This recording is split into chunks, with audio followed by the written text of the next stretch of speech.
Louisiana Tech, they're 1-0 at 1-1 NC State. Saturday noon on ACC Network. The Wolfpack big 21-point favorites in this game. Yeah, it's going to be hard, Chris, as you know, for a large chunk of that Wolfpack fan base to turn the page on last week's embarrassing 51-10 loss to number 14 Tennessee.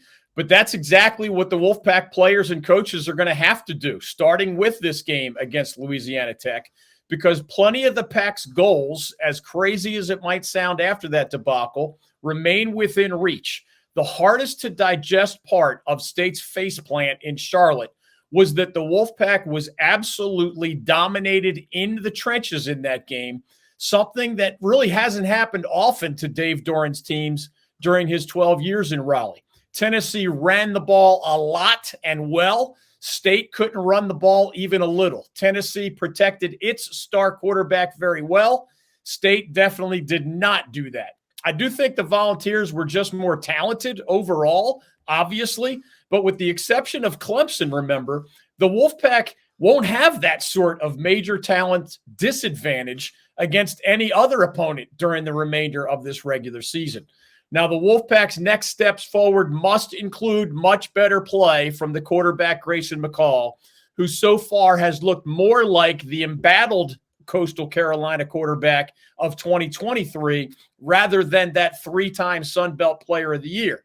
There's no doubt that McCall has enough weapons around him at NC State, starting with the stud wide receiver Casey Concepcion, continuing with the UConn transfer at tight end Justin Jolie. That means it is up to that offensive line, which has been a strength for Coach Doran for most of his tenure.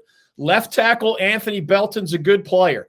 The Notre Dame transfer center Zeke Carrell is a good player. They're quality building blocks up front, but they need more help from their friends, as the old saying goes, to both protect Grayson McCall and to open up more holes for guys like Jordan Waters, who, remember, was an all-ACC running back at Duke, but ended up with 7 carries for a total of negative yardage against the Volunteers. On defense, meanwhile, and this has to start changing against Louisiana Tech on Saturday, someone in the front 6 or 7 has to become an impactful player.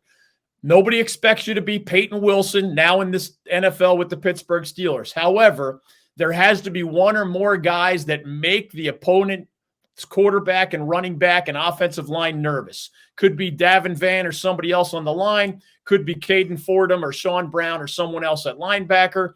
We know Aiden White is a great player in that secondary. And we also know that Louisiana Tech last week struggled with an FCS opponent in its opening game. So this should be exactly the sort of foe that enables the Wolfpack to get back on track, and it has to start right there in the trenches. All right, let's turn our focus to our second game.